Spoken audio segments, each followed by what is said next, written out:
Xo'p, 3-may 2-smena savollarini ham so'ragan ekansizlar. Biz boshladik. Birinchi savol. Kaliy nitrat tuzi termik parchalanganda azotning o'zlanish darajasi necha birlikka o'zgaradi?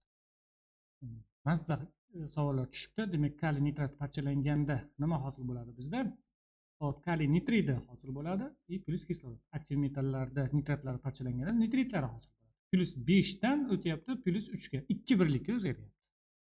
Shuning uchun S javob to'g'ri. Ikkinchi savol. Klichkovskiy qoidasi keltirilgan qatorni belgilang. Shunchalik sodda savol tushmagandi menimcha, unchalik.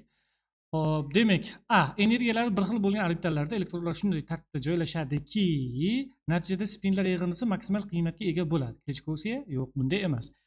Xo'p, atomda to'rttala kvant bir xil qiymatga ega bo'lgan elektronlar mavjud bo'lmaydi. Yo'q, bunday emas. S javob. Elektronlar pog'onalarda to'lib borish tartibida bosh va kvant sonlar yig'indisi kichiga birinchi to'ladi, agar teng bo'lsa bosh kvant son kichiga birinchi to'ladi. Aynan mana shu javob to'g'ri. Xo'p, 3-savol. Asosiy tarkibi qismi magniy bo'lgan moddalarni ko'rsating deyilyapti. Demak, bu kaliy karbonat, potash emas, magnetitda magnit yo'q. Hop, mana bu magniy silikat bo'ladi. Magniy, kremniy, O3 alyumin to'g'ri javobga o'tadi. Xo'p, endi 4-savol.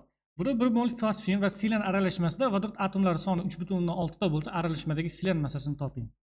Incha mazza tushibdi bu safar. pH3 plus silan CH4 1,1 mol aralashma.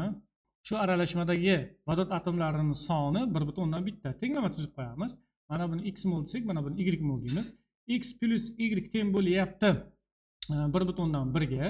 Bundagi vodorod atomlari soni 3x da, bundagi vodorod atomlari soni 4y da, umumiy vodorod atomlari soni 3,6 ta. Menga 3,6 deb olish kerak edi. Xo'p, demak 3x plus 3y teng bo'ladi 3 ta 1-1 ga ko'paytirsam 3,3 ga. Taqsim, demak y teng bo'ladi 0,3 ga. X teng bo'ladi o'z-o'zidan 1 dan 0 chiqaradigan bo'lsak 0,8 ga. Aralashmadagi silanning massasi so'ralgan. Demak, silan bu y ning qiymati edi. Demak, 0,3 ta ko'paytirib qo'yishimiz kerak. Biz 32 ga. Demak, bu yerda 9,6 degan javob chiqadi. Bes kalkulyatordan. B javob to'g'ri. Xo'p, 5-savol. Trifenilaminni berilgan javobni ko'rsatib bering. Trifenilamin, demak, fenil gruppasi saqlash kerak u. 3 ta. Mana bunday qiladigan bo'lsak, bu trifenilamin bo'lib qoladi. S6H5 va undan 3 ta. S javob to'g'ri. 6-savolda asosli oksid hosil qiladigan reaksiyani ko'rsating deyilyapti. Asosli oksid hosil bo'lsin. Mana bu reaksiya kerak emas. Mana bu yerda rux qaytarilib rux hosil qiladi. Alyuminiy oksidi bilan qo'rg'oshin 4 oksidi reaksiya beradimi bu yerda? Temir 3 oksidi plus margarin 4 oksidi. Aynan mana shuni tanlaymiz, chunki mana bu yerda amfoterlik xususiyati mavjud. 7-savol. Qattiq yog'larni hosil qilishda ishtirok etadigan kislotalar bu stearin, palmitin va margarinlar bo'ladi. 0,2 mol alkanni yoqish uchun ketadigan kislorodning massasi alkanning massasidan 9,6 grammga ko'p. Alkanni aniqlang. Xo'p, demak, umumiy yonish reaksiyasini yozib olamiz. CnH2n plus 2. Bunga kerak ketadi kisloroddan 1,5 n plus 0,5 kislorod. 1 moliga shuncha ketyapti, ya'ni 1,5 n plus 0,5 mol ketyapti. Bizda 0,2 mol berilgan. 0,2 molga qancha ketadi deymiz. 0,2 ni ko'paytirsam 1,5 ga 0,1 demak 3n plus 0,2 ni 0,5 ga ko'paytiradigan bo'lsam 0,1 ga teng. Endi buni massasini topish uchun shunchaki 32 ga ko'paytirish kerak. Mana buni massasini topish uchun buni 14n plus 2 ni mana bunga ko'paytirish kerak. Ana endi ko'paytiramiz. 32 ni 0,3 ga ko'paytiradigan bo'lsak 9,6n, 32 ni 0,1 ga ko'paytiradigan bo'lsak plus demak 3,2 teng bo'ladi. Ayiraveramiz bu yerdan alkanning massasi 0,2 ni 14 ga ko'paytirsak 2,8n minus 0,4 ga. Xo'p, shu teng bo'lyapti 9,6 ga. 9,6 dan ayirib yuboraman. 2,8 da 6,2n teng bo'lyapti. Demak, bular tomonga o'tsa 6,2 ga. Demak, n teng bo'lyapti 1 ga. Demak, metan yoqilgan ekan. Javob to'g'ri. Xo'p, 9-savol. Alyuminiy xlorid gidrolizini 3-bosqichgacha tezlashtirib olib borish uchun nima qilish kerak? Umumiy olganda gidroliz reaksiyasini yozib olsak, osonroq tushunasiz. Alyuminiy xlorid demak gidrolizga uchraydigan bo'lsa, bu yerda demak alyuminiy gidroksidi cho'kmaga tushishi kerak va eritmada hosil bo'lishi kerak vodorod xloridi. Endi bu jarayon teskari ham borishi mumkin, lekin bu 3-bosqichgacha borsin deyapti. Birinchi bo'lib turib nima qilishimiz mumkin edi? Suyultirishimiz mumkin. Xo'p, ikkinchi bo'lib turib isitishimiz mumkin. Uchinchi bo'lib turib shunga qo'shishimiz kerak, antimuhit qo'shishimiz kerak. Antimuhit qo'shishimiz kerak. Xo'p, demak bunda kislotali sharoit bo'lyapti. Harorat kislotani hisobiga. Shuning uchun antimuhit qo'shyapmiz, ishqoriy sharoit qo'shyapmiz. Ishqoriy sharoit qo'shishimizda endi mana bu yerdan qaysi birlariga to'g'ri tushadi? Vodorod ionlarini kamaytirish, mana shuni olishimiz mumkin. Chunki kamayib turganda gidroksil ionlar o'z-o'zidan ko'payadi miqdori va muhit ishqoriylashadi. Gidroksil ionlarni kamaytirish yo'q. Demak, vodorod ionlarini kamaytiramiz, gidroksil ionlarni ko'paytiramiz. Shuning uchun S javob to'g'ri. 10-savol. A, B, S.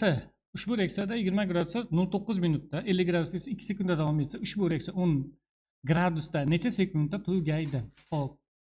20 gradusda bizda ma'lumotlarda yozib olamiz. 20 gradusda 0.9 minutda tugaydi. 0.9 minut. Endi bu sekundlarda qanaqani hosil qiladi? 0.9 da 60 ga ko'paytiradigan bo'lsam 54 sekundda tugar ekan. Endi aytayapti bu 50 gradusda. 50 gradusda 2 sekundda tugar ekan. 2 sekundda tugar ekan. Shu orqali biz temperatura koeffitsiyentini topib olishimiz mumkin. Temperatura koeffitsiyenti har 10 gradusda reaksiya tezligi necha marta o'zgarishini beradi. Demak, T2 minus T1 taqsim 10 deb topib olamiz. Bizda dastlab 54 da keyin 2 sekundda tugaydigan bo'lsa, demak reaksiya tezligi necha marta oshib ketgan deydigan bo'lsa, 27 marta reaksiya tezligi oshgan. Demak, haroratlarning farqi bo'lsa, 50 dan ayirib yuboramiz 20 ni, bo'lib yuboramiz 10 ga. Temperatura koeffitsiyenti bilmaymiz hali, 27 marta oshishi kerak. Demak, nimaning 3-darajasi 27 deymiz. 3 ning bo'ladimi? 3 ning 3-darajasi 27 bo'lyapti. Demak, temperatura koeffitsiyenti 3 ga teng, ya'ni har 10 gradusda reaksiya tezligi 3 martadan o'zgaradi. Endi 10 gradusga o'tganda reaksiya tezligi yana 3 marta nima bo'ladi? Kamayadi. Vaqti bo'lsa 3 marta ko'payadi. Shuning uchun 54 ni shunchaki 3 ga ko'paytirib qo'yishimiz yetarli bo'ladi. 54 ni 3 ga ko'paytirganimizda 162 sekundda tugaydi keyingi holatda. Xo'p, demak 10 gradusda 0.9 minutda tugayapti. 0.9 minutimiz 54 sekundda. 10 gradusda bu yana 2 marta, 3 marta oshadi. 54 ni 3 ga ko'paytirsak 162 degan javob bor, lekin bu javobda berilmayapti. Mana shu variant to'g'ri. Xo'p, 11-savol. 130 gram tripropion glitserati suv bilan ta'sirlashganda hosil bo'lgan kislotani aniqlang deyilyapti. Reaksiya tenglamalarini yozib olaman. Xo'p, mana reaksiyani yozib oldik. Bularning molekulyar massasini hisoblab olamiz. Buni massasi 222. Demak, bizga 130 gram berilgan. Demak, teng yarimcha hosil bo'ladi, ya'ni 111 gram. Bunday javob C variantida to'g'ri berilgan. Molyar konsentratsiyasi 0,2 mol litr bo'lgan 300 ml natriy xlorid eritmasiga 0,4 molyarli demak natriy sulfat eritmasi qo'shilganda sulfat anionlarining miqdori 0,16 mol litrga yetsa natriy ionlarining konsentratsiyasini topib bering deyilyapti. Xo'p, demak bizda natriy xlorid eritmasini topadigan bo'lsak, bu har 1000 ml eritmasida 0,2 mol natriy xlorid saqlar ekan. Endi 300 ml shunaqa eritma qo'shiladigan bo'lsa, 300 ml da 0,6 mol natriy xlorid bo'ladi. Endi bunga qo'shilyapti natriy sulfat eritmasi. Natriy sulfat eritmasining konsentratsiyasi 0,4 mol taqsim litrdir. Xo'p, demak, dastlab 0,3 litr eritma bor edi. Eritmada sulfat anionlari yo'q edi va bu eritmaga qanchadir litr natriy sulfat eritmasi qo'shilganda, u bilan birga qo'shiladi 0,4x mol sulfat anionlari. Shunda oxirida sulfat anionining konsentratsiyasi 0,16 taqsim 1 ga teng bo'lib qolishi kerak. Demak, 0,4x teng bo'ladi 0,16 ni ko'paytiraman 0,3 ga. 0,048 plus 0,16 x ga bo'ladi. Endi hop 0,4 dan ayirib boraman 0,16 ni 0,24x teng bo'lyapti 0,048 ga. X da topamiz 0,048 taqsim 0,24 0,2 litr qo'shibdi yoki 200 ml qo'shibdi degan bo'laveradi. Endi bu eritmada natriy ionlarining konsentratsiyasini topamiz. Natriy iollari o'zi 0,4 molyarli bo'lsa, demak natriy iollari 0,8 molyarli chiqadi. Ya'ni 0,8 moli shu eritmani 1000 ml da bo'ladi. Bizda 200 ml qo'shilyapti. Demak, qancha u bilan birga natriy iollari kelib chiqqan deb olsak bo'laveradi. 0,8 ko'paytirilgan 200 bo'lingan 1000. 0,16 mol. Endi dastlab 0,06 mol bor edi. Demak, natriy xloriddagi 0,06 mol natriy iollari va natriy sulfatda qo'shilgan 0,16 mol natriy iollari umumiy qanchani tashkil qilishyapti? 0,16 ga qo'shib yuboraman 0,106 ni 0,22 mol.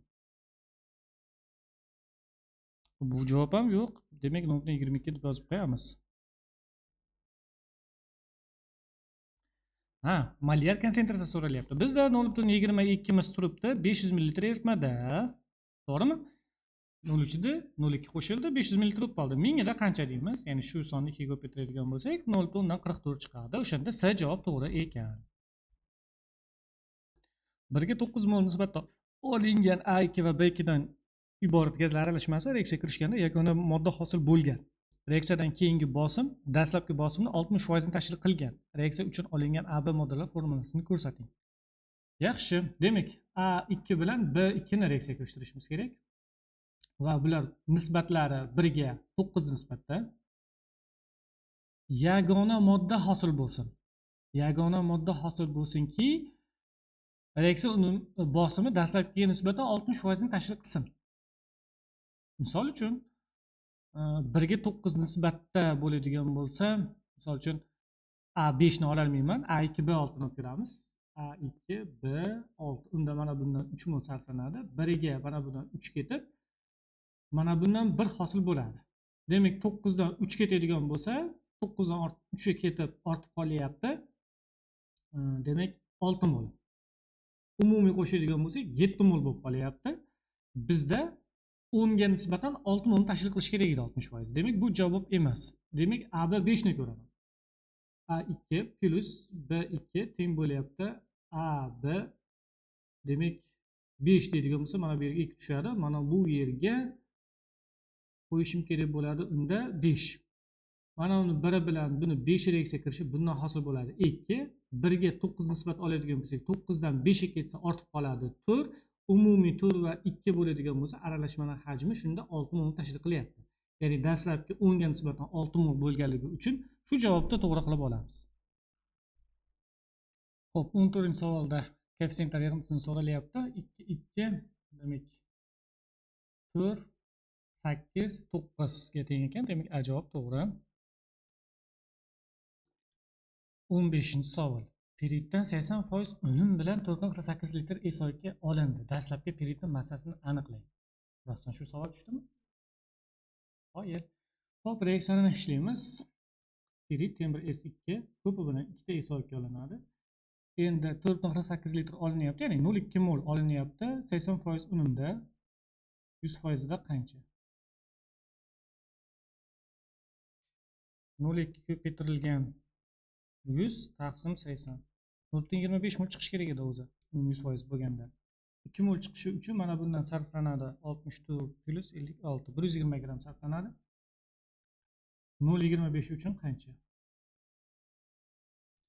120 ni ko'paytiraman 0,25 ga bo'laman 2 ga 15 gram sarflanadi ekan. Demak, B javob to'g'ri. X gram fosfor konsentrlangan nitrat kislota bilan ta'sirlashdi. Xuddi shuncha nitrat kislota Y gram mis bilan ta'sirlashdi. Y minus X 7 ga teng bo'lsa, Z gram temir mis sulfatga tushirilganda Y gram mis ajraldi. Z ni toping. Fosfor nitrat kislota bilan ta'sirlashganda hosil bo'ladi fosfat kislotasi. NO2. Xo'p, 2 ga adashmasam suv ham ajrab chiqamidi?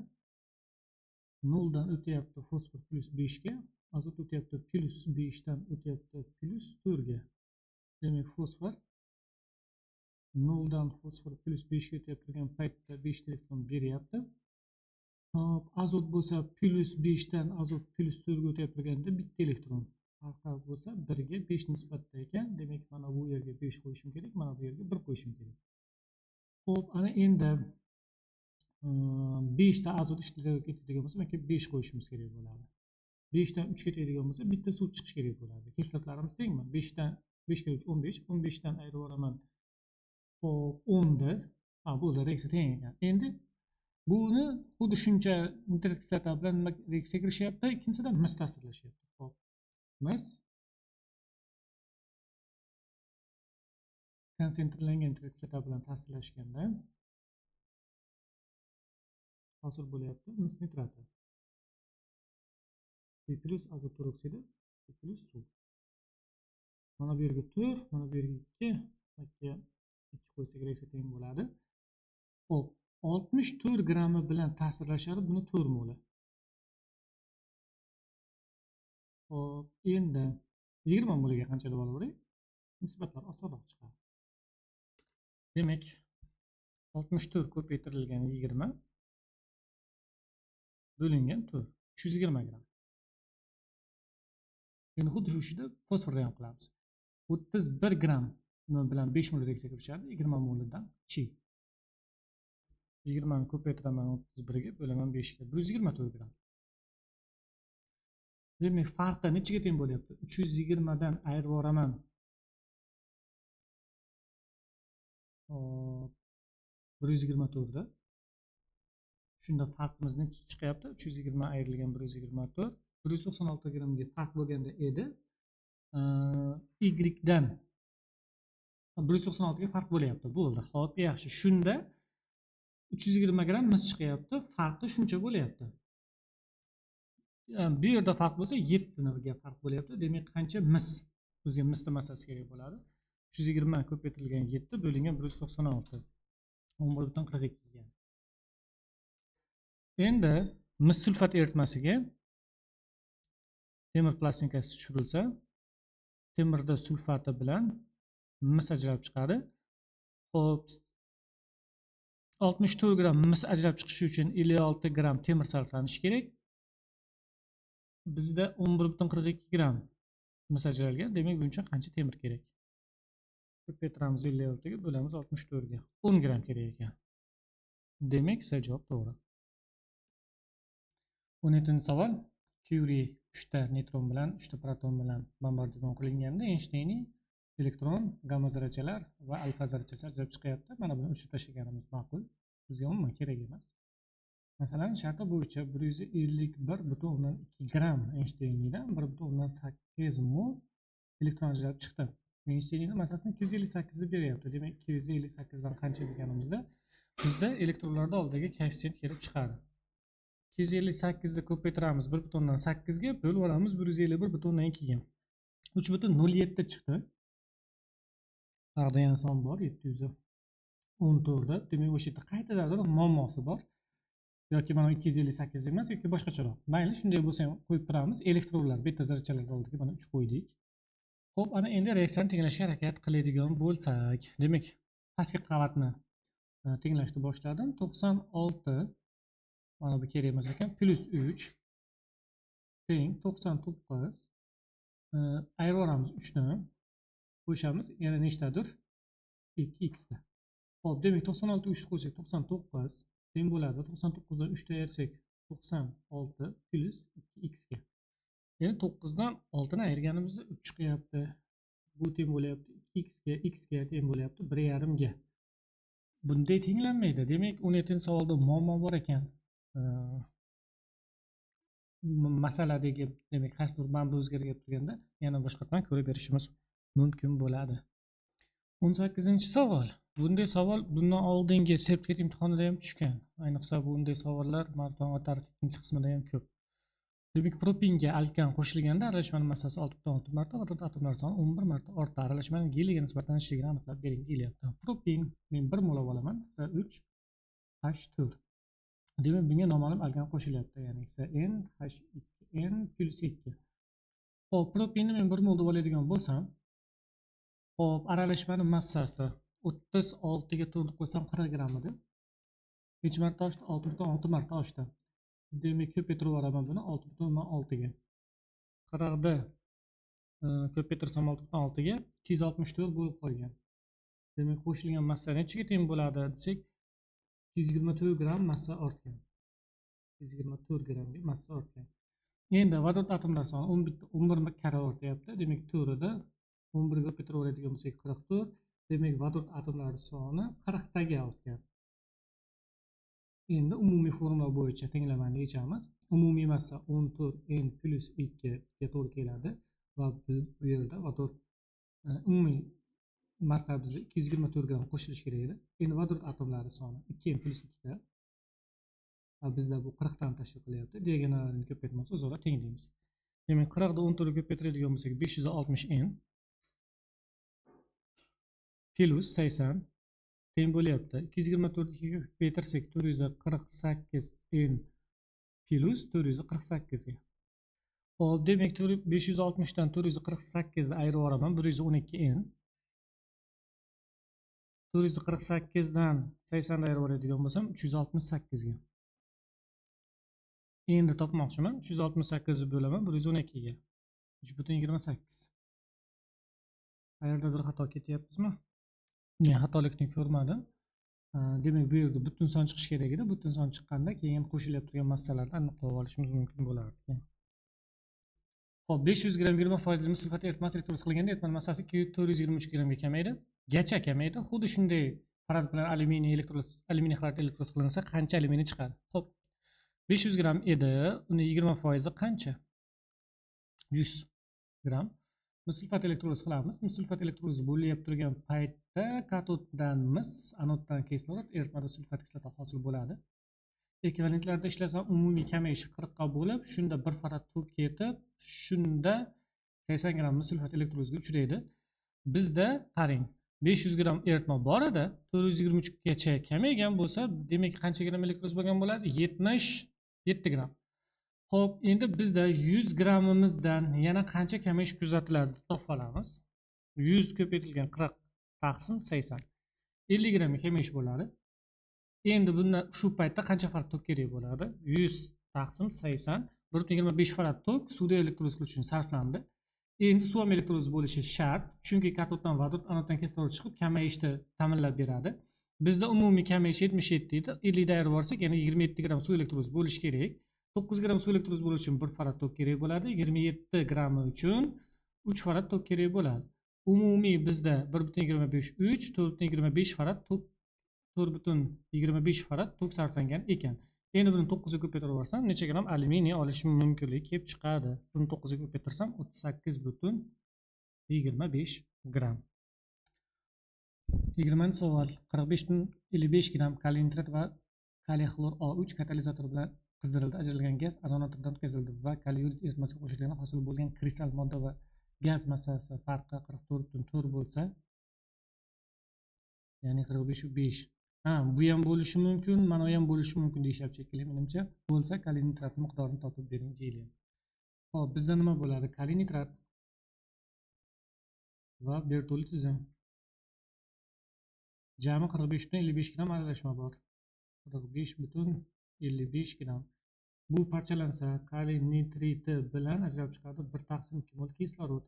Bu parchalansa katalizator ishtirokida deyapti 3 taqsim 2 mol kislorod ajralib chiqadi. Endi ajralib chiqqan kislorodlar ozonatordan o'tkazilyapti. Ozon hosil bo'ladi. Demak, 3 ga 2 ni hosil qiladi. Endi bu kaliy yodid eritmasiga tushirilyapti. Demak, kaliy yodid plus ozon plus suv nima hosil bo'ladi? Kaliy gidroksid hosil bo'ladi. E plus bitta yod chiqadi, bitta kislorod chiqadi. Xo'p, endi reaksiyani tenglab olishimiz kerak. Mana bu yerga 2 qo'yib olamiz, mana bu yerga 2 qo'yib olamiz. Xo'p, kaliydan 2 ta, yoddan 2 ta, endi vodorod atomlari soni 2 ta, kislorod atomlari soni bitta 3 ta, bitta jami 4 ta, 2 ta, 4 ta bo'ldi, teng ekan. Endi hosil bo'lgan kristal modda mana bu 254 gramm bo'ladi ikkitasi. Gaz massasi 32 gramm. Bularning massa farqi kerak bizga. 254 dan ayirib yuboraman 32 ni 222 gramm. Ga farq bo'lganda mana ozondan 1 mol hosil bo'lgan bo'lar edi. Bizda 44,4 bo'lganda qancha ozon hosil bo'lgan?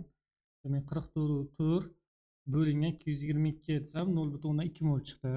Demak, 0,2 mol ozon olish uchun 0,3 mol kislorod sarflanadi.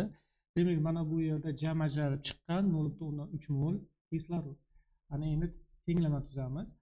0,5 x plus 1,5 y teng bo'lyapti 0,3 ga. Kaliy nitratni massasi 48,14 39 101 x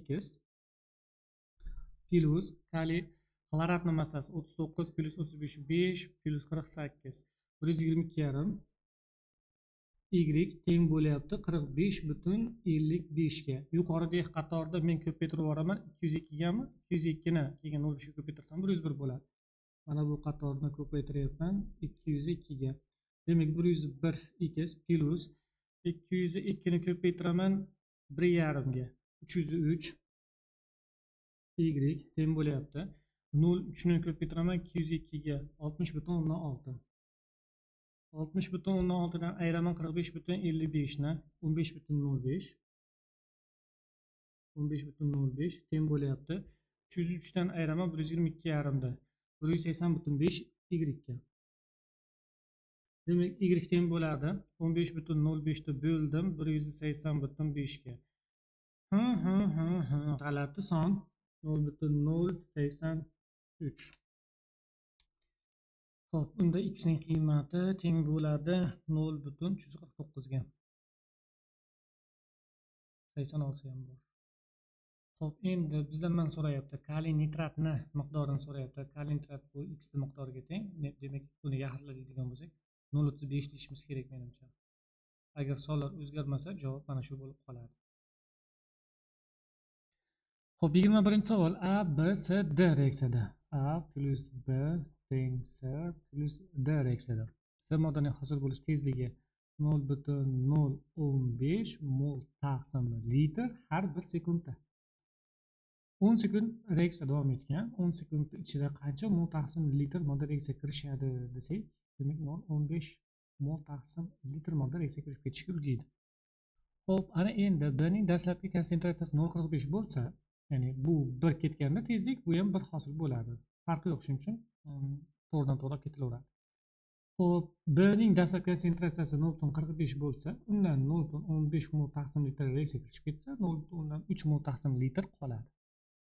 Endi idishni hajmi 1 litr deyilyapti. Bu yerda 0,3 degan javob bormi? Yo'q ekan, aka. E deb qo'shamiz. 0,3 degan javob to'g'ri. 22-savol nima deyapti? Quyidagi qaysi kislotalarni bir-biridan bromli suv orqali ajratib olish mumkin deyilyapti. Demak, qo'shbog'i bor va qo'shbog'i yo'qlarida pentan kislota, palmitin kislota, seren kislota, 2-metil butan kislota, olein, propan mana shu bo'ladi. Chunki olein kislota, oleinda nimalar bor? Qo'shbog'lar bor. Bu bromli suv rangsizlantiradi. Xo'p, 23-savol. Ushbu idishga hosil bo'lgan tuzni aniqlang. Magniy karbonatga nitrat kislota qo'shganimizda, demak, karbon tangi suv tushib ketib qolib, magniy nitrati hosil bo'ladi. Rostdan shu savollar tushdimi? 24-savol. Ammiakka alkilamin qo'shilsa, azot atomlari soni 10 marta, vodorod atomlari soni 22 marta ortadi. Aralashmani o'rtacha molar massasini aniqlab bering deyilyapti. Demak, ammiak bunga alkilamin qo'shilyapti, ya'ni CnH2n plus 1 alkil amin NH2. Xo'p, ammiakni men 1 mol deb olaman doimgidek. 1 mol deb oladigan bo'lsam, azot atomlari soni bunda bitta. Azot atomlari soni 10 marta ortibdi. Demak, 10 marta ortgan bo'lsa, mana qara. 10 marta ortgan bo'lsa, 10 ta bo'lib qolgan. 1 10 ta bo'lsa, nechta qo'shilgan? 9 ta azot atomi qo'shilgan. Xo'p, endi vodorod atomlari soni. Vodorod atomlari soni 3 ta. Vodorod atomlari soni 3 ta yu, keyinchalik bu 22 marta oshyapti. 22 ni shu yerga bitirsak 66 ta. Xo'p, 66 ta bo'lgan bo'lsa, qo'shilyapti vodorod atomidan 63 ta. Mana endi mana bu tenglamaga qo'yamiz. Mana bundagi azot atomlari soni o'zi doim bitta bo'ladi. 9 ga 63 bo'lsa, doim azot atomi bitta-ku. Bittasiga qancha desak, 63 ni 9 ga bo'lishimizga to'g'ri keladi. 63 ni 9 ga bo'lsa 7 ta. Ya'ni azotda bitta bo'lsa, vodorodlar soni 7 ta bo'lishi kerak ekan. Bizda qara, mana bu yerda 2n plus 1 vodorod bor va bu yerda yana 2 ta bor. Shu teng bo'lyapti 7 ga. Ya'ni 2n teng bo'lyapti 7 dan 3 ta ayirib olsak 4 ga, n teng bo'ladi 2 gami. Demak, etilamin qo'shgan. Xo'p, endi boshqatdan mana shuni yozib olamiz. Ammiak bo'lgan, demak, etilamin qo'shilgan ekan. 2H5 NH2. Xo'p, demak, mana uni 1 mol deydigan bo'lsak, azot atomlari sonini necha marta oshtirdi? 10 marta oshtirdimi? Demak 9 mol mana bundan qo'shgan. Shunda jami 10 ta bo'lib qoladi-da. Endi aralashmani massasi. Buni massasi 17 plus 9 ko'paytirilgan 29 ga qo'shib yuboramiz 10 ta 16 ni. 45 ta. Umumiy 10 mol aralashma. 45 ta 9 ga ko'paytirib qo'shamiz 17 ni. Chiqqan natijani 10 ga bo'lganimizda 42 ga 2 chiqdi. Demak, javob to'g'ri. Xo'p, 25-savolda reaksiyalar ketma-ketligini beryapti. Ushbu aldegid kumush kuzgi reaksiyasidan 10.8 gram cho'kma tushiradi. Demak, RCHO deyapti. Demak, kumush oksid amakdagi eritmasidan reaksiya kirishganda kumush cho'kmaga tushishi kerak. 216 gram cho'kmaga tushganda mana buni 1 mol deb qabul qilardik. 10.8 gram ekan. Demak, bundan necha mol deymiz? 10.8 da bo'lib yuboraman 216 ga. 0.105 mol. Xo'p, ana endi buni hosil bo'lgan karbon kislota, demak RCHO bundan hosil bo'lyapti RCOH. Hosil bo'lgan karbon kislota 50% unum bilan etanolga ta'sir ettirildi. Demak, 0.105 mol, demak mana bundan 0.105 mol hosil bo'lgan. Endi bu etanol bilan reaksiya kirishganda esa 2H5OH bilan demak hosil bo'lyapti RCOO C2H5.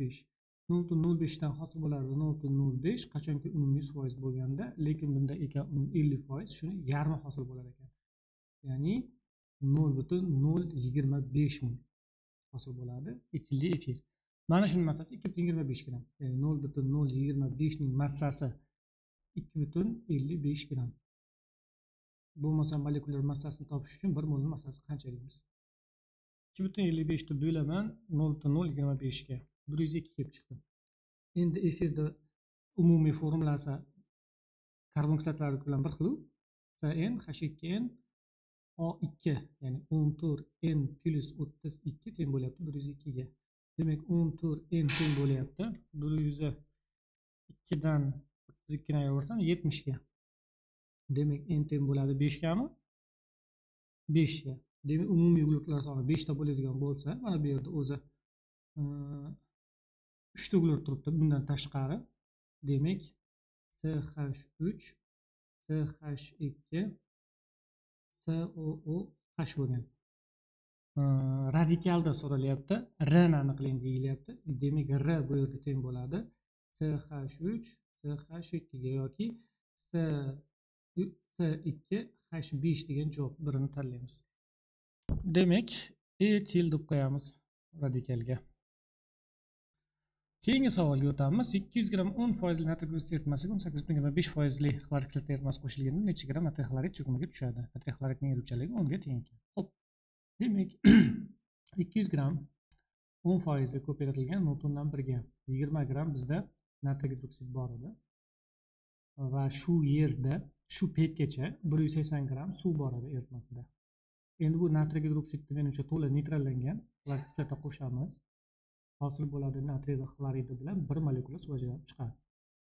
Ya'ni mana buni 40 grammi uchun bundan 36,5 gram talab qilinadi. Shunda 58,5 gram tuz hosil bo'lib, 18 gram suv hosil bo'ladi. Bizda bundan 20 bormi? Demak, 36,5 ni 2 ga bo'lib o'ramiz. 36,5 ni 2 ga bo'lib o'rsak 18,25 gram xlorid kislota qo'shilgan. Shu 18,25% deyapti o'zi, ya'ni 100 gram eritmasidan 18,25 grammi xlorid kislota bo'lsa, qolgani suvga to'g'ri keladimi? 100 dan ayirib yuboraman 18,25 dan. 81,71 gram o'zi bilan suv olib kelgan ekan. 18,25 gram bo'lsa. Demak, bu vaqt paytda qancha tuz hosil bo'ladi va qancha suv hosil bo'ladi? 18,25 ni ko'paytiraman 58,5 ga, bo'lib yuboraman 36,5 ga. 29,25 gram tuz hosil bo'ldi. Va suvdan qancha hosil bo'ldi? 9 gram hosil bo'ldi. Umumiy eritmada qancha suv bo'lib qoldi? Mana shu xlorid kislota eritmasida 81,75 hosil bo'ldi 9 va mana bu yerda 180 gram natriy gidroksid eritmasida bor suv. Umumiy qancha bo'ldi deb qo'yamiz. 180 plus 9 plus 81,75 270,75 gram suv bo'lgan eritmada. Shu eritmada 29,25 gram tuz bor edi. Eruvchanlik qancha? 10. Ya'ni bu degani 100 gram suv eritib turadi 10 gram tuzni. Bizda 270,75 gram suv bor. Qancha tuzni eritib turadi deymiz. Buni 10 ga ko'paytirib 100 ga bo'lganimizda 27,075 gram tuzni eritiladi, qolgani cho'kmaga tushadi. Qancha tuz hosil bo'ldi? 29,25 gram tuz hosil bo'lgan. Undan eriydi 27,75i, qolgani cho'kmaga tushib ketadi. Demak 29,25 dan ayiraman buni. 2,175 gram tuz cho'kmaga tushadi. Xo'p. Xo'p, bunaqa javob berilmadi. Shunaqa variantlar bormidi imtihonda?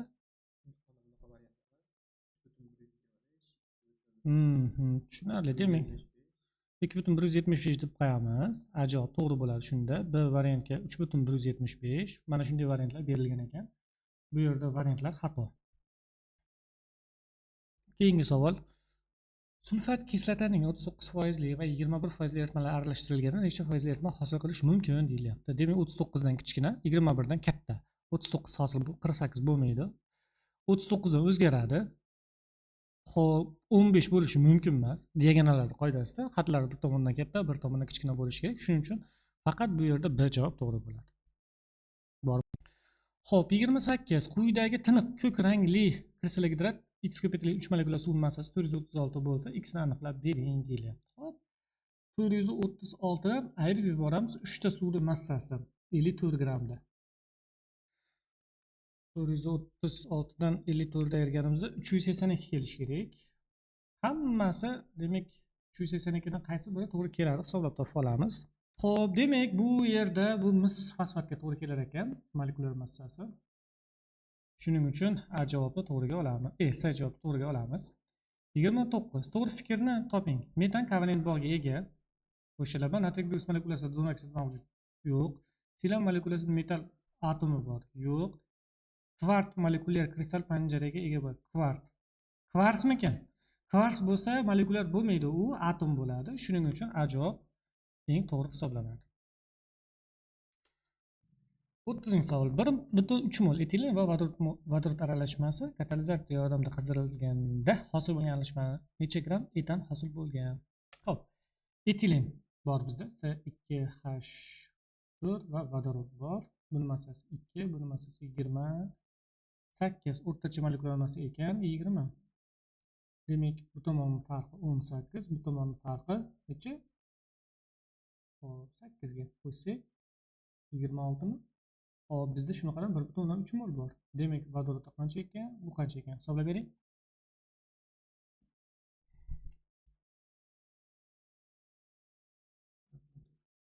Vodorod 0,4 bo'lsa, 1,3 dan ayiraveramiz buni. 0,9 moli etan bo'ladi. Endi e'tibor bering, aralashmani 1 molini massasi boshida 20 ga teng edi. 1,3 mol aralashmani massasi qancha desak,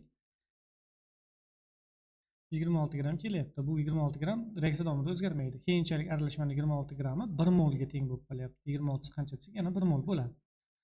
Endi dastlab 1,3 mol bor edi, aralashma. Keyin 1 mol qolibdimi? Undan keyin 0,3 molga kamayish bo'lganligini topdik.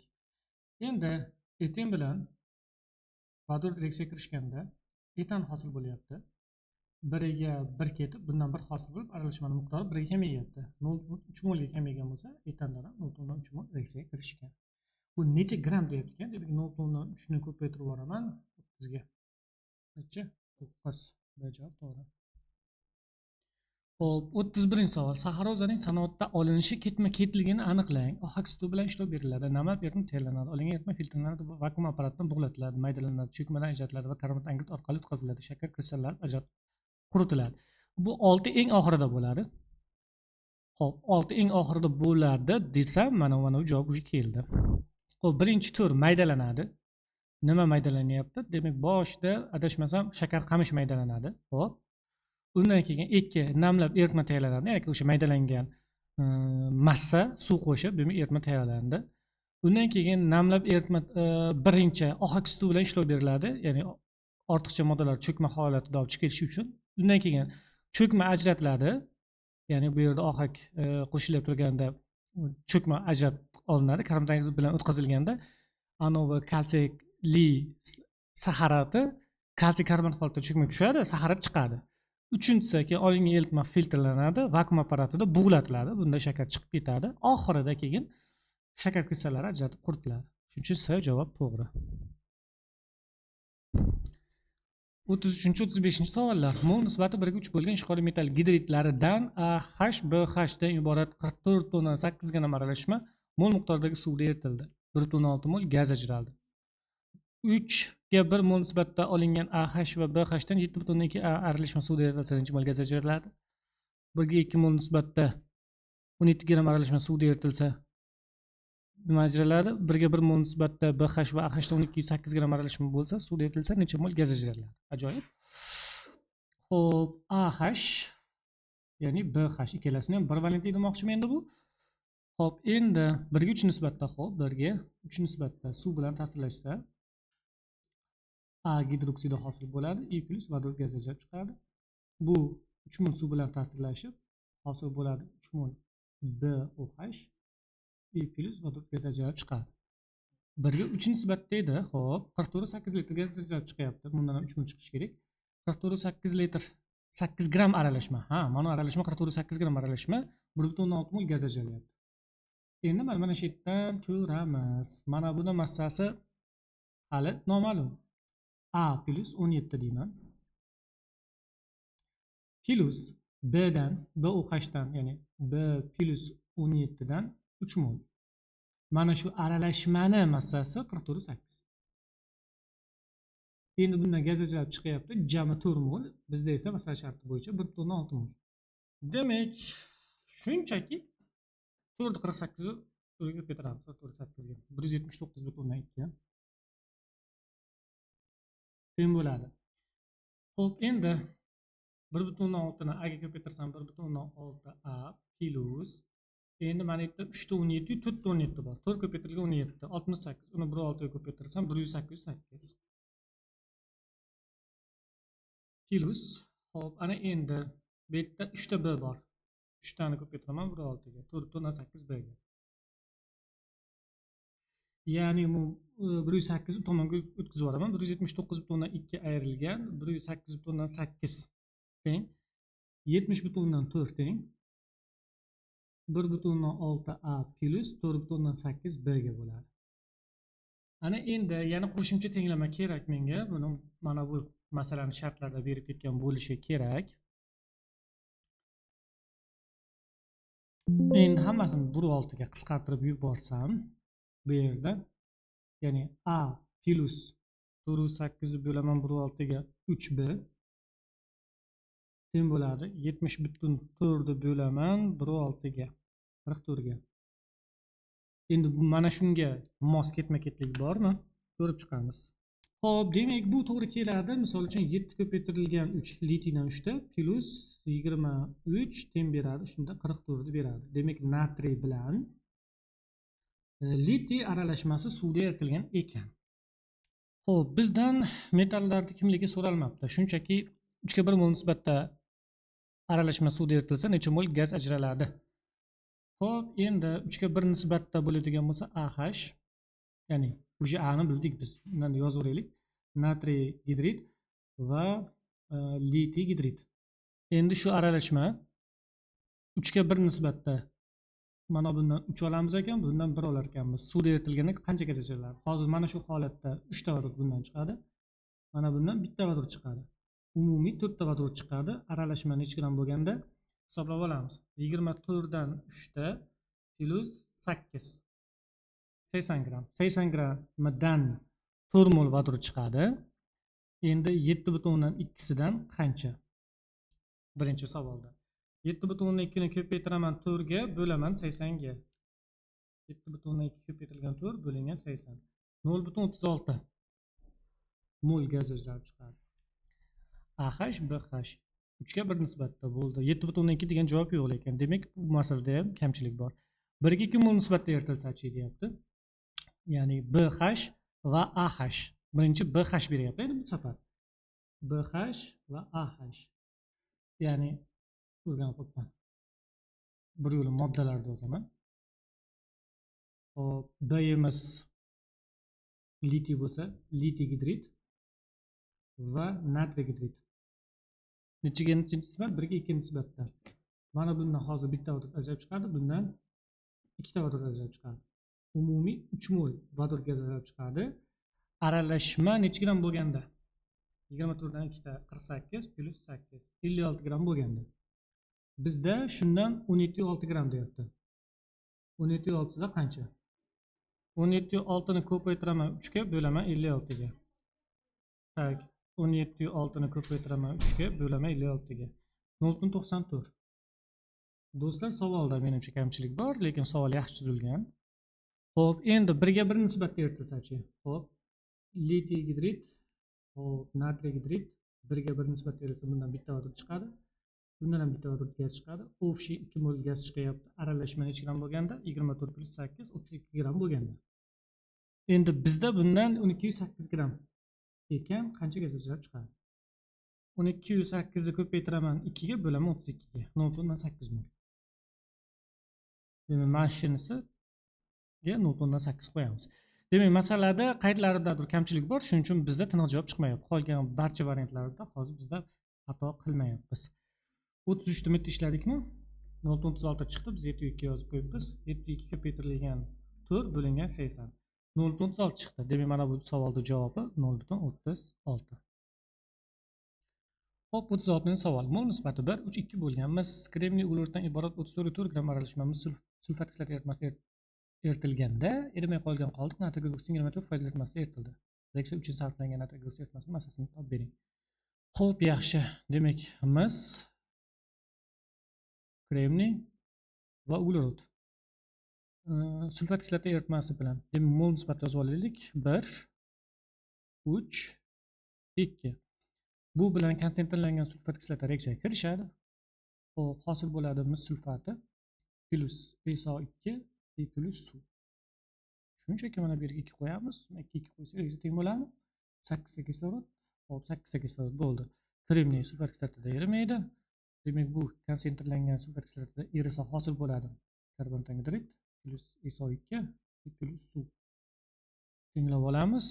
Tak, 0 dan o'tyapti plus 4 ga, plus 6 dan o'tyapti plus 4 ga. Uglerod janoblar, uglerod demak plus 4 ga o'tyapti turganda 4 elektronni beryapti. Kim olyapti? Oltingor plus 6 dan o'tib plus 4 ga. 2 elektronga farq. Almashtiradigan bo'lsak, demak, bu tomonga 2, bu tomonga 4 qisqarar ekan bular. 1 ga 2.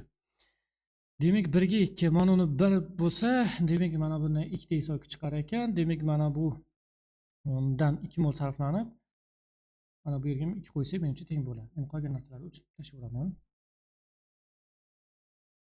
Kerak emas.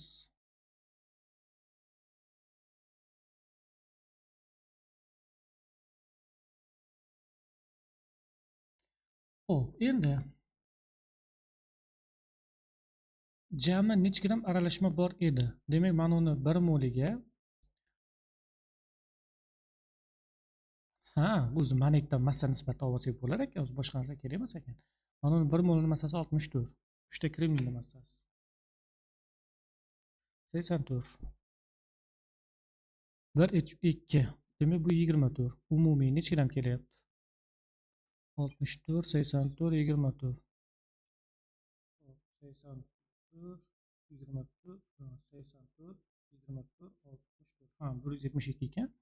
172 gramdan erimay qoladigan kremniyni massasi 84 gram erimay qoladi. Shunaqadan 34 gram bor ekan, ha? 34. 34 ni ko'paytiraman 84 ga bo'laman 172 ga 1608 gram. Mana shuncha kremniy erimay qoladi. Endi kremniy eritish uchun 2 ta natriy gidroksid kerak bo'ladi. Hop, demak 28 gramiga 80 ketsa 1608 ga qancha ketadi? 1608 ni ko'paytiraman 80 ga bo'laman 28 ga 48 gram kerak bo'lar ekan. Endi bu necha foizlik edi? 24% ekan. Bu 24% bo'lsa, unda eritmasining massasi qancha deymiz? 48 da 100 ga ko'paytirib 24 ga bo'lsam 100 gram kerak bo'lar ekan. Demak, 100 javob. 37-chi savol. 25 gram natriy sulfat 6 molekula kristal gidrat tarkibida 24% suv bo'lgan noma'lum massada alyuminiy sulfat kristal gidrat qo'shildi va noma'lum massada suv qo'shildi. Natijada 151,6 gram suv saqlagan eritma hosil bo'ldi. Kristal gidrat lar teng molda olingan. Teng moldamikan, ekvimolyarmikan? Tuzlari teng deganmi? Ekvimolyar deganmi? Tushganmi senga shu? Bo'pti, qani ko'ramiz. Kristallar gidratlar teng molda olingan. Hop, ketdik bo'lmasam. Alyuminiy sulfat kristallar gidratining tarkibida 25% suv bo'lishi kerak. Yozib olaman. Alyuminiy 2 PSO4 dan 3 ta ko'paytirilgan pentamolekula suv deylik. Xo'p, 24% bu bo'lsa, demak 76% suv tuzga to'g'ri keladi. Alyuminiy sulfatni massasi 342 mi? 342 ga qanchalik olamiz? 342 ga ko'paytirilgan 24 bo'lingan 76 108 gramm ekan. Xo'p, 118 ga tiniq bo'linadi. 18 ga bo'lsak 6 ta ekan. Demak, alyuminiy sulfati ko'paytirilgan 6 molekula suv bo'lgan ekan. Endi bizda natriy sulfati ko'paytirilgan tuzalishini qarang. Natriy sulfati ko'paytirilgan 6 molekula suv. Endi mana bu massasi 142 gramm, buni massasi 6 tasi, buni massasi 108. Ikkalasini qo'shib olamiz. 142 ga qo'shaman 108 da 250 gramm. Bo'lganda 1 moldan olinadi, to'g'rimi? Endi 25 gramm olgan bo'lsa, 0.1 moldan olgan ekanda, ya'ni buni tarkibida 10.8 gramm tuz, 14.2 gramm tuz bo'lgan. Endi demak, mana bu ham 0.1 bo'ladigan bo'lsa, 34.2 gramm tuz bo'lgan va 10.8 gramm suv bo'lgan. Teng mol nisbatda olsa. Xo'p, endi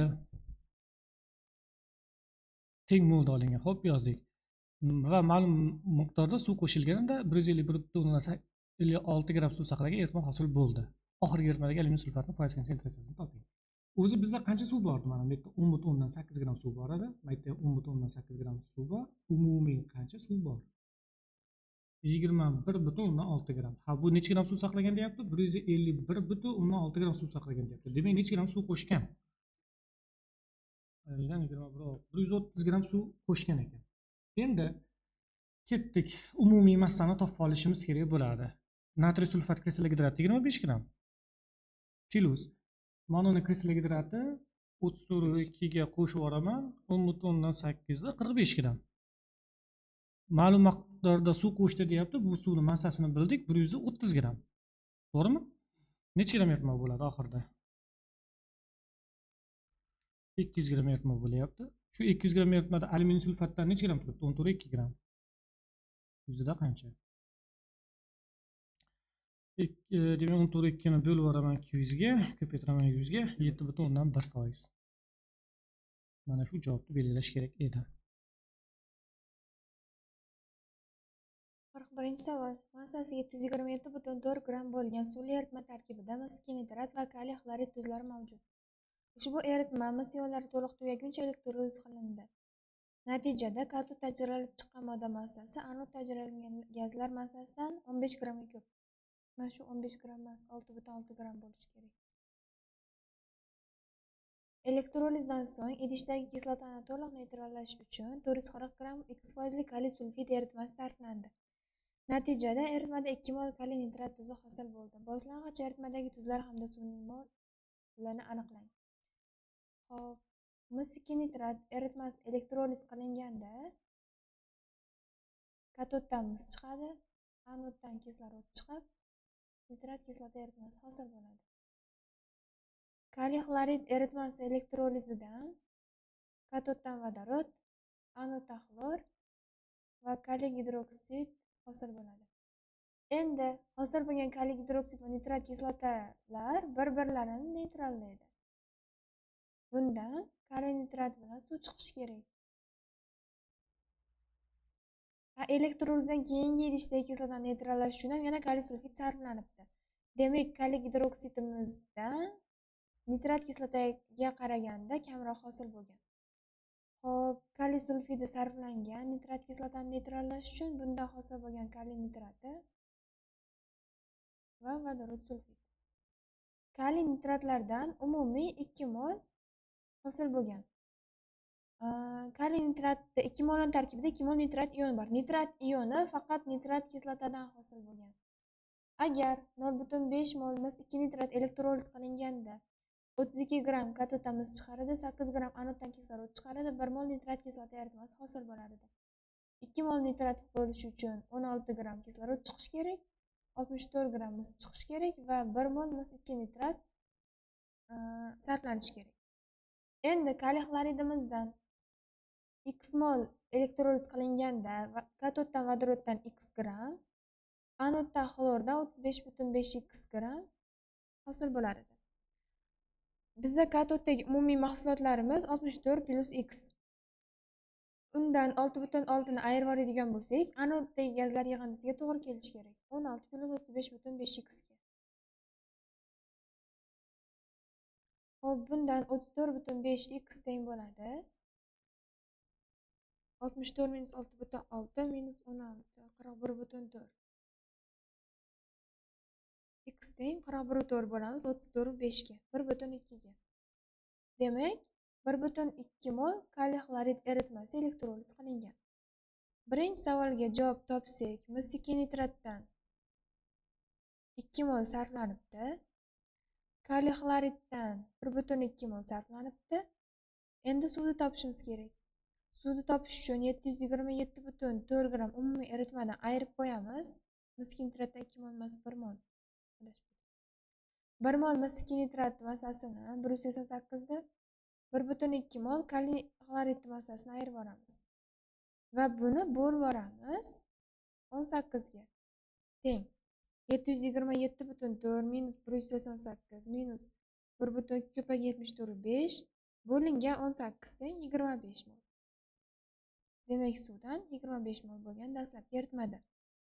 Ikkinchisi x ni aniqlang. X imiz kaliy sulfid foiz konsentratsiyasi edi. Xo'p, 1,2 mol kaliy xloridni elektroliz qilganimizda 1,2 mol kaliy gidroksid hosil bo'ladi. 1,2 mol kaliy gidroksiddan 1,2 mol kaliy nitrat chiqadi. Umumiy 2 mol kaliy nitrat chiqqanida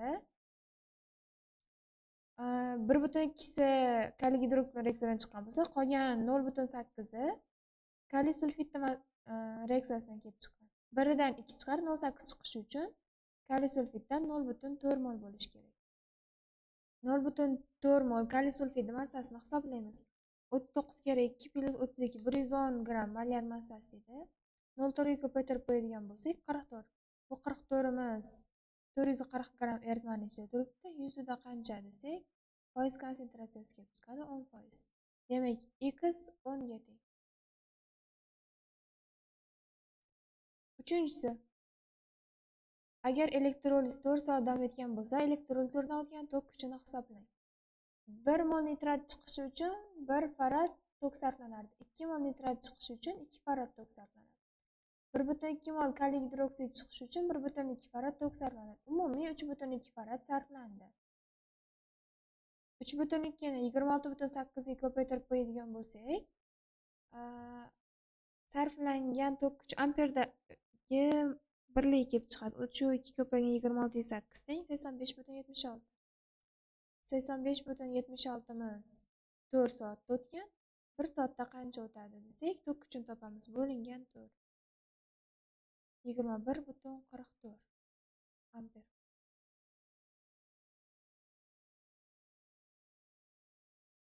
Elektrolizda ajralgan xlor gazi qaynoq kaliy gidroksid eritmasiga yuttirilganda hosil bo'lgan tuzlarning umumiy massasini aniqlang. Xo'p, xlor yuttirilgan kaliy gidroksid eritmasiga bundan hosil bo'lgan kaliy xlorat, kaliy xlorid va suv. Reaksiyani tenglashuv xlorni oldiga 3, kaliy xloridni oldiga 5 qo'yamiz. 3 molidan hosil bo'lardi 122,5 gramm kaliy xlorat, 5 ko'paygan 74,5 372,5 gramm kaliy xlorid. Umumiy ikkalasidan 495 gramm hosil bo'lar edi. Endi 1,2 mol xlor chiqqan bizdan. Bunda umumiy tuzlarning massa yig'indisi necha bo'ladi degan bo'lsak, 495 ko'paygan 1,2 bo'lingan 3. 198 gramm. Hop, to'rtinchisiga javob 198.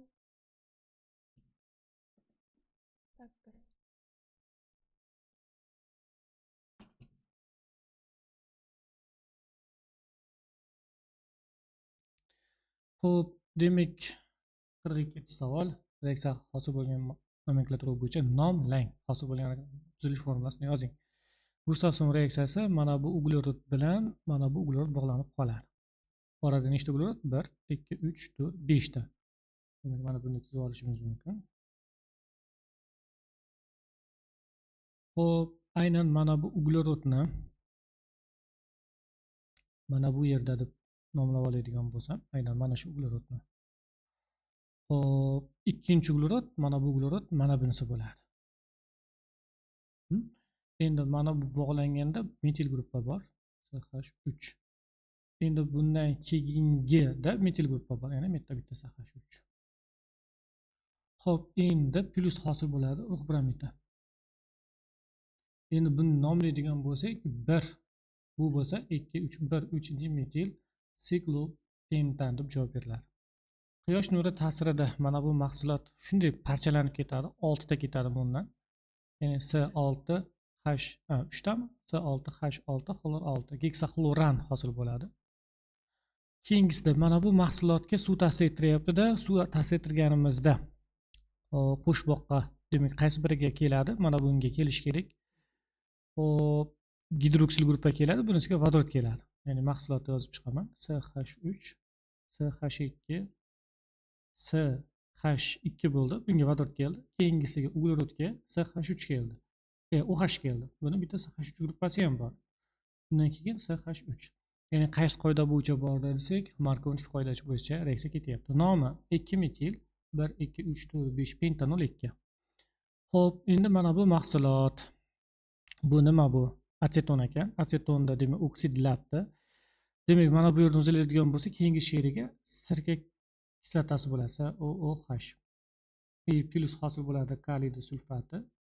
E plus hosil bo'ladi xrom 2 SO4 dan 3 ta va suv hosil bo'ladi. Endi to'rtinchi so'ramayapti-ku. Hosil bo'lgan organik moddalarning tuzilish formulalarini yozing deyapti. Tuzilish formulasi desa, endi qanday? Mana shunaqa qilib yozib qo'yishimiz kerak. Xo'p, mana bu mahsulotga nitrat kislota, sulfat kislota ishtirokida. Demak, mana bu modda glitserin nitrat kislota bilan gidroksil gruppalarni almashtiradi. Nitroglitserin hosil bo'ladi. CH2 NO2 CH2 CH2 NO2 nitroglitserin portlash nimasi bor? Bombalar ishlab chiqarishda foydalaniladi. Demak, keyingi savolimizda benzokislota bilan metil spirti suv katalizator suv chiqib ketishini sulfat kislota orqali bilishimiz mumkin. Demak, hosil bo'lyapti bizda COOCH3. Xo'p, mana bu moddamiz kalsiy gidroksid ishtirokida shunchaki C6H12O6 deyishingiz mumkin. 6 tasidan glyukoza hosil bo'ladi. Struktur formulasini yozib bering deydigan bo'lsa, qanchalik struktur? CH2OH, CHOH dan 4 ta, undan keyin CHO, ya'ni glyukoza hosil bo'ldi. Xo'p, demak, 43-savolni o'qidingiz. Demak, menga javoblarni ko'rmoqchisiz. Demak, ikkinchi bilan uchinchida oq, birinchi, ikkinchi qora, uchinchi, to'rtinchi oq cho'kma, birinchi, to'rtinchilar oq cho'kma hosil bo'lyapti. Xarakterli gaz vodorod sulfidida mana shu ketma-ketlikdan topib oldik. Demak, birinchi jarayonda ikkinchi va uchinchi probirkalarda oq cho'kma hosil bo'lyapti. Bunda qo'rg'oshin asetat bilan natriy gidroksidi reaksiya kirishganda qo'rg'oshin gidroksidi bilan natriy asetati hosil bo'ladi. Qo'rg'oshin gidroksidi haqiqatda oson parchalanadigan modda. Endi birinchi qo'shilib turgan paytda natriy gidroksididan ko'p hosil bo'ldi deyildi. Ya'ni orada hosil bo'lgan bu yerdagi sirka kislotani natriyli tuzi hosil bo'lyapti. Buni natriy gidroksidi bilan ishlasak, natriy karbonat bilan metan chiqadi. Ikkinchi holatda birinchi bilan ikkinchini aralashtirilganda qora cho'kma hosil bo'ldi. Bu qo'rg'oshin sulfidi qora rangli cho'kma. Buning uchun bariy sulfidi bilan qo'rg'oshin asetat reaksiya kirishganda qo'rg'oshin sulfidi qora cho'kma hosil bo'ladi. Keyingisida uchinchi bilan to'rtinchini aralashtirilganda, demak, oq cho'kma hosil bo'lib, u tezada erib ketdi deganligi uchun yozamiz. Natriy gidroksid bilan alyuminiy sulfat reaksiya kirishganda natriy sulfati bilan alyuminiy gidroksid cho'kmaga tushib ketadi. Ortiqcha olingan natriy gidroksidi alyuminiy gidroksidni eritib natriy alyuminatni hosil qiladi. Va oxirgi holatda 1 bilan 4 ni qo'shganda oq cho'kmalar degan bariy sulfid bilan alyuminiy sulfat, bariy sulfati bilan alyuminiy gidroksid, demak, oq rangli cho'kmalar chiqadi va bu yerda xarakterli vodorod sulfid gazi chiqyapti. bariy sulfidga nitrat kislorida ta'sir ettirganda bu erimaydi. Alyuminiy gidroksid oq cho'kmasi bo'lsa eriydi. Shundan ham bilishimiz mumkin va oxirgi holatda 5-probirkada temir uch xlorid bo'lgan va bunda qo'ng'ir rangli cho'kma hosil bo'lgan. Demak, reaktiv tenglamalarini yozing deyilgan, qisqa ion tenglamalari, qolganlari endi shulardan keltirib chiqarib olsangiz bo'laveradi.